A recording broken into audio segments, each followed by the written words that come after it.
He changed his body to impress his boss. His wife discovered the truth and snapped. The first time Elaine noticed the change, it was subtle. A new cologne lingering in the hallway when Marcus came home from work.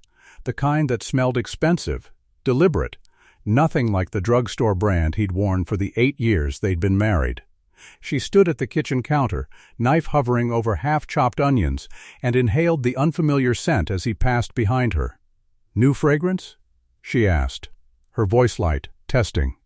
Marcus barely paused. "Yeah.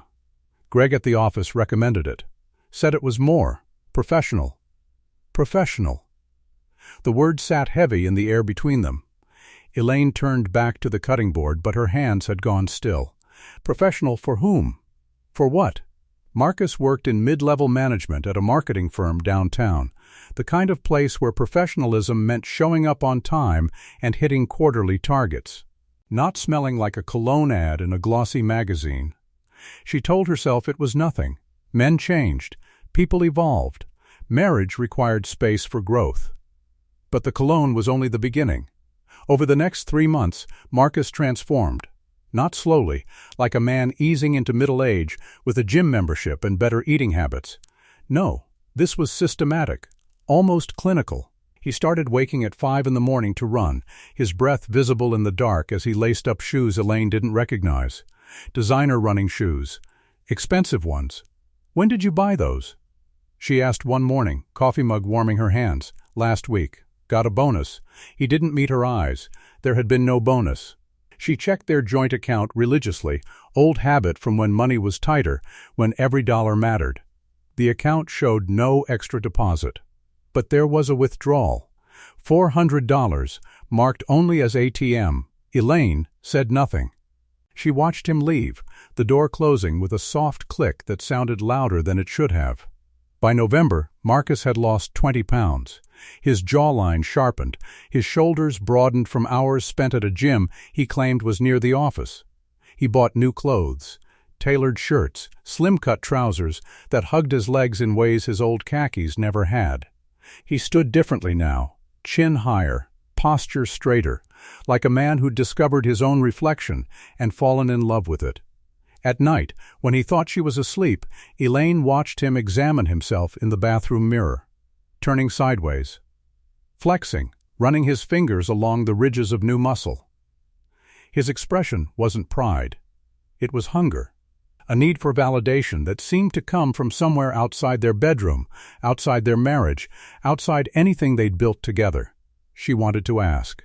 The questions piled up in her throat like stones. But fear kept her silent. Not fear of his anger, but fear of the answer. Because deep down, beneath the forced normalcy of their morning routines and polite dinner conversations, Elaine already knew. People didn't change their bodies for themselves. They changed for someone else. The name appeared on a Tuesday. Elaine wasn't snooping, not intentionally. Marcus had left his phone on the kitchen table while he showered, and a message lit up the screen. Just a preview. A fragment of text that burned itself into her retinas. "You looked incredible today. I couldn't stop thinking about." The message cut off. The sender's name sat above it like a brand, Vanessa Hale. Elaine's hands trembled as she set down her coffee. Vanessa.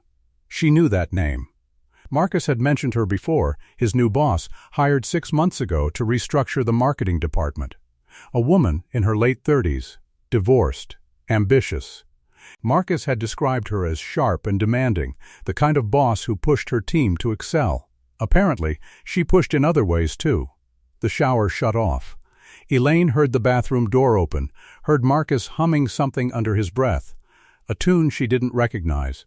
She moved quickly, stepping away from the table, busying herself at the sink. When he entered the kitchen, towel around his waist, water still beating on his shoulders, she forced her voice to stay level. "You got a message." He grabbed the phone too fast. "Read it." His expression flickered, guilt, then defiance, then smooth neutrality. "Just work stuff at 7 in the morning?" Vanessa's an early riser, always sending updates before the day starts. He turned away, scrolling through his phone with his thumb, body language closed off. Defensive. Elaine stared at his back. The new muscles. The tanned skin. the careful grooming. All of it had been for Vanessa. Every morning run, every skipped dessert, every hour at the gym, he'd been sculpting himself into someone worthy of her attention. And it had worked. She didn't confront him. Not yet. Instead, Elaine did what any woman in her position would do. She investigated. It started with social media. Vanessa Hale's profiles were semi-public, enough to get a sense of her. Professional headshots on LinkedIn showing a woman with sharp cheekbones and auburn hair pulled back in a severe bun. Instagram photos of her at industry conferences, wine tastings, art gallery openings. Always alone, or surrounded by colleagues in group shots where she stood at the center, commanding attention without trying. She was beautiful. Not in the soft, approachable way Elaine had once considered herself beautiful. Vanessa's beauty was angular, intimidating, the kind that made men straighten their spines and compete for her gaze. Elaine scrolled through photo after photo, her stomach churning. In one image, posted 3 weeks ago, Vanessa stood outside a restaurant Elaine recognized. The same restaurant Marcus claimed he'd gone to for a client dinner. In the background of Vanessa's selfie, barely visible but unmistakable, was Marcus.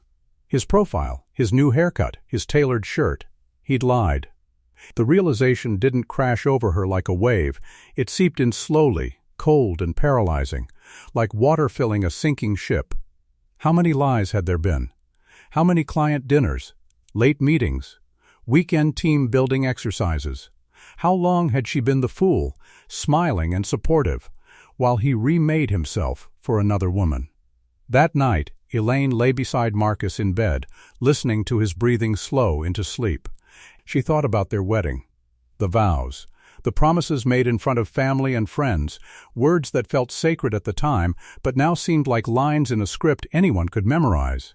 She thought about the version of Marcus she'd fallen in love with, the one who'd been awkward and earnest, who'd proposed on a hiking trail with dirt on his knees, who'd cried when she walked down the aisle.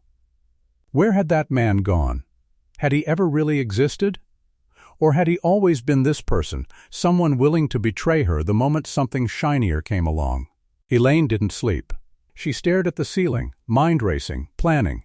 If Marcus wanted to destroy their marriage, fine. But she wouldn't make it easy for him. She would uncover every lie, every secret, every moment of betrayal. And then she would decide what to do with the truth. The first crack came during the company holiday party. Marcus had been evasive about whether Elaine was invited. "It's mostly a work thing," he'd said, adjusting his tie in the mirror. "Pretty boring. You'd hate it." But when Elaine called the office admin under the guise of confirming details for a gift, the woman cheerfully informed her that spouses were absolutely welcome. "We love seeing everyone's better halves," she'd chirped. Elaine bought a new dress, black, elegant, fitted in a way that reminded her she still had a body worth looking at, even if her husband had forgotten. She told Marcus she'd decided to come after all, and watched the color drain from his face. "I thought you had that thing with your book club," he said weakly. "Cancelled." The party was held at a hotel ballroom downtown, chandeliers glittering overhead, open bar in the corner. Marcus stayed close to Elaine at first, his hand on her lower back, possessive, performative. But his eyes kept darting across the room, searching. Elaine saw Vanessa before Marcus did. She stood near the bar, wearing a red dress that hugged her like a second skin. Her hair was down tonight, cascading over her shoulders in waves that looked effortless, but probably cost a fortune to maintain. She held a glass of champagne, laughing at something a colleague said, and when she turned and locked eyes with Marcus, the air between them crackled. Vanessa's smile faltered. Just for a second. Then she recovered, lifting her glass in a polite nod before turning back to her conversation.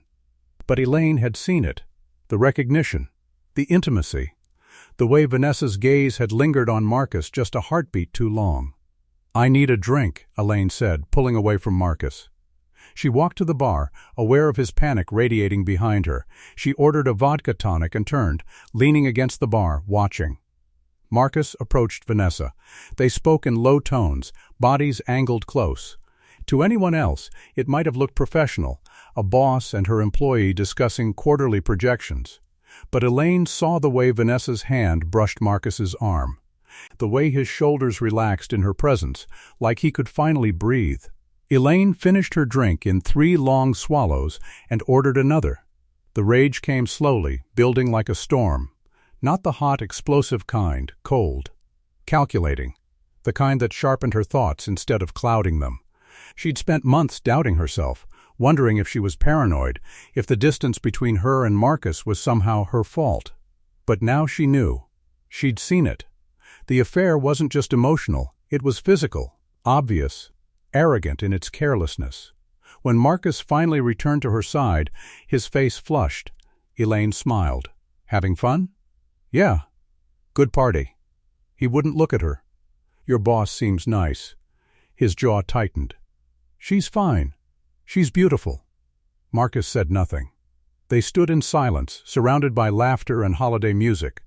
The space between them a chasm neither could cross. Later that night, after they'd driven home in silence, after Marcus had gone to bed without a word, Elaine sat in the dark living room, staring at her phone. She scrolled through Vanessa's Instagram again, studying every photo, every caption, every like and comment. And then she saw it. A post from earlier that evening. A selfie of Vanessa in the red dress, taken in the hotel bathroom before the party. The caption read, "Feeling dangerous tonight." One comment stood out. Posted just an hour ago, you always are. The username was unfamiliar, but when Elaine clicked on it, the profile picture was undeniable. Marcus. He had a secret account. One Elaine had never known about. She clicked through his posts, barely any, just enough to maintain the facade of legitimacy. But his comments were everywhere.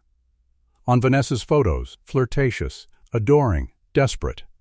Elaine's hands shook as she screenshot everything. This wasn't just an affair. It was an obsession. The confrontation came 3 days later. Elaine had planned it carefully. She waited until Marcus came home from work, until he'd settled into the couch with a beer, guard lowered. Then she sat across from him, phone in hand, and placed it on the coffee table between them. "We need to talk." He looked up, wary. "About what?" "Vanessa." The name hung in the air like smoke. Marcus's expression shuddered. "What about her?" Elaine unlocked her phone and turned it toward him. The screenshots glowed on the screen. His comments, his messages, his secret life laid bare. "How long?" she asked, voice steady despite the tremor in her chest. Marcus stared at the phone. His mouth opened, closed, opened again. "It's not what you think." "Then tell me what it is." He ran a hand through his hair, the same gesture he used when cornered, when searching for an escape. It started as nothing, just work. But she saw something in me, Elaine. She made me feel like I could be more than... "More than what? More than my husband? More than ordinary?" The words exploded out of him, raw and ugly. "I've spent 10 years in the same job, the same routine, the same life. And then Vanessa came along, and suddenly I felt alive. She challenged me. She pushed me to be better." "So you fucked her?" Marcus flinched. "We haven't. It's not physical." "Not yet. Not yet." Elaine laughed, bitter and sharp. "Jesus, Marcus, do you even hear yourself? You're already gone. You left me months ago." "That's not true. You changed your body for her. You lied to me. You created a secret life behind my back." Elaine leaned forward, voice dropping to a whisper. "You rewrote yourself to be the man she wanted. And you know what the worst part is? You didn't even try to save us. You just left." Tears streamed down Marcus's face now, ugly and desperate. "I'm sorry. I'm so sorry, Elaine. I didn't mean for it to go this far. I can stop. I can. You can't." She stood, the decision settling over her like armor. "Because even if you ended it with Vanessa, you'd resent me forever. You'd spend the rest of our marriage wondering what could have been. And I won't live like that. I won't be the person you settled for. Elaine, please, I want a divorce." The word silenced him. He stared at her, mouth open, face crumpling. But Elaine felt nothing. No relief, no satisfaction. Just emptiness, vast and cold. She left him there, sobbing on the couch, and walked upstairs to their bedroom. She packed a bag, clothes, toiletries, the few things she couldn't imagine leaving behind. And then she left. The weeks that followed blurred together. Elaine stayed with her sister, sleeping in a guest room that smelled like lavender and pity. She hired a lawyer, filed papers, blocked Marcus's number after the 100th apologetic text. She thought that would be the end of it. A clean break. A painful but necessary severing of a life that no longer fit. But Marcus wouldn't let go.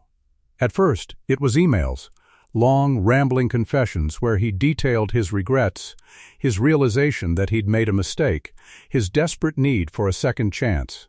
Elaine deleted them without reading past the first line. Then he showed up at her sister's house. Twice. Both times, Elaine refused to see him. Her sister, fiercely protective, threatened to call the police if he didn't leave. He left. But the messages continued, and then, one night, Elaine received a call from an unknown number. She almost didn't answer, but something, instinct, curiosity, a lingering thread of concern, made her pick up. Hello? Silence. Then, a woman's voice. Smooth, controlled, familiar. Elaine? This is Vanessa Hale. Elaine's blood turned to ice. What do you want? I think we need to talk. About Marcus. I have nothing to say to you, please. Vanessa's voice cracked, just slightly. I need you to know, it's over. I ended it. Whatever was between us, it wasn't real. It was a mistake. Elaine should have hung up, should have ended the call and erased the number, but instead, she asked the question that had been eating at her for weeks. Did you love him? A pause. Then, quietly, no. I don't think I ever did. Then why? Because he was easy. Vanessa's words were brutal in their honesty. He worshipped me. It felt good to be wanted like that. But it wasn't love. It was ego, and I'm sorry. I'm sorry for what I did to your marriage. I'm sorry for what he became because of me. Elaine closed her eyes. He changed himself for you. His whole body. His whole life. I know. Vanessa sounded tired. Defeated. And that's the thing, I never asked him to. He just did it. Like if he was perfect enough, I'd fall in love with him. But perfection isn't love. It's performance. The call ended shortly after.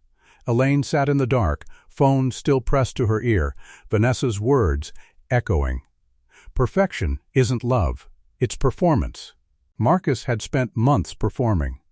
For Vanessa, for himself, for a version of his life that existed only in his head. And in doing so, he destroyed the one real thing he had. 2 months later, Elaine heard the news. Marcus had been found in his apartment. Dead. The official report listed it as suicide, an overdose of sleeping pills, taken with a bottle of whiskey. He'd left a note, short and rambling, filled with apologies and regrets that no longer mattered. Elaine didn't cry when she heard. She felt hollow, numb, like someone had reached inside her chest and scooped out everything vital, leaving only the mechanics of breathing and existing. She attended the funeral out of obligation, stood in the back while his family wept. Vanessa was there too, hiding behind oversized sunglasses, her face pale and drawn. Their eyes met across the cemetery. Vanessa looked away first. Afterward, Elaine went home, to her new apartment, the one she'd rented after the divorce finalized. She poured a glass of wine and sat by the window, watching the city lights flicker in the distance. She thought about Marcus, the man she'd married, the man he'd become, the man he'd wanted to be. She thought about the body he'd changed, the person he'd tried to sculpt himself into, as if flesh and muscle could fill the void inside him. And she thought about herself, the woman who'd stayed silent too long, who'd ignored the signs, who'd loved someone incapable of loving her back. The truth was, they'd both been performing. Marcus, desperate to become someone worth wanting. Elaine, desperate to believe the man she married still existed. But performances always end. The curtain falls. The audience goes home. And all that's left is the truth, brutal and unforgiving. Years later, Elaine would still think about that cologne, the first sign, the moment everything began to unravel. She'd moved on, remarried even, to a man who loved her, without performance, without pretense. But late at night, when sleep wouldn't come, She'd remember Marcus's face in the bathroom mirror, the hunger, the need, and she'd wonder if he'd ever found what he was looking for. Or if, in the end, the only thing he'd discovered was how easy it was to lose yourself while searching for someone else's approval, the body he'd changed, the life he'd destroyed, the love he'd thrown away. All of it, for a woman who never loved him back. All of it, for nothing. The courtroom was cold. Elaine sat in the gallery as the final pieces of Marcus's life were dissected by lawyers and investigators. The affair. The lies. The financial records showing money funneled into gifts for Vanessa, jewelry, dinners, weekend trips disguised as work conferences. And then, the revelation that broke the story open. Marcus hadn't just changed his body. He'd been taking steroids, performance enhancers purchased online, injected in secret, his obsession with perfection spiraling into dangerous territory. The coroner's report revealed liver damage, hormonal imbalances, psychological side effects. The sleeping pills hadn't been suicide. They'd been an accidental overdose, his judgment clouded by months of chemical abuse and untreated depression. Vanessa was questioned. She swore she hadn't known about the drugs. Swore she'd tried to end things before it was too late. The investigators believed her. There were no charges. No justice, just waste. Elaine walked out of the courthouse into blinding sunlight. She didn't feel vindicated. She didn't feel anything. Marcus had snapped. Not in the explosive, violent way people expect, but slowly, quietly. A fracture that spread until there was nothing left to hold him together. And she'd been there the whole time, watching it happen, unable to stop it. In the end, the story wasn't about love or betrayal. It was about a man who looked in the mirror and hated what he saw, who believed transformation, physical, emotional, complete, would make him worthy of love. It was about a woman who gave him everything, only to realize it would never be enough. And it was about the dangerous lie we tell ourselves that we can become someone else. That reinvention erases the past. That if we just change enough, hurt enough, sacrifice enough, we'll finally deserve the love we crave. But love doesn't work that way. You can't earn it. You can't perform it into existence. And when you lose yourself trying, there's nothing left to love at all. Elaine stands at Marcus's grave one last time, a year after his death. The headstone is simple, just his name and dates. She places flowers, white lilies, his mother's favorite, and turns to leave. A voice stops her. "Do you forgive him?" She doesn't turn around. She knows it's Vanessa, lingering in the distance like a ghost. "No," Elaine says quietly. "But I understand him. Does that make it easier?" Nothing makes it easier. Silence. Then footsteps, fading. Elaine walks away from the grave, from the past, from the man who destroyed himself for a love that never existed. And somewhere behind her, in the cold earth, Marcus rests. Changed forever. But never enough. End.